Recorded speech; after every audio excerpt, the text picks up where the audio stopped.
নিজের ছায়াটাই একমাত্র আপন। আমি এখন আর কাউকে খুব সহজে আপন ভাবি না, কারণ একদিন ভেবেছিলাম মানুষই মানুষের সবচেয়ে বড় আশ্রয়। কিন্তু সময় আমাকে অন্য এক সত্য শিখিয়েছে।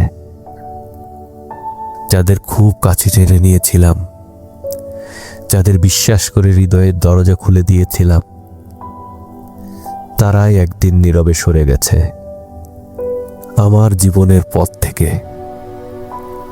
তখন বুঝেছি, এই জীবনের পথে কাউকে আঁকড়ে ধরে বাঁচা যায় না,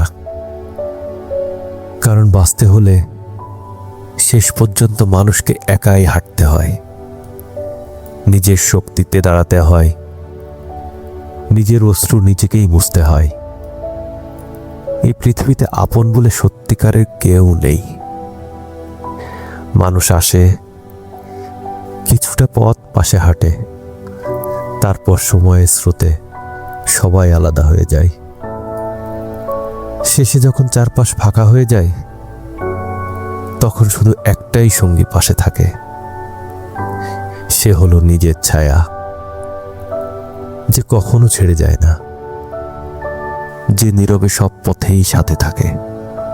হ্যাঁ, এই পৃথিবীতে নিজের ছায়াটাই একমাত্র আপন।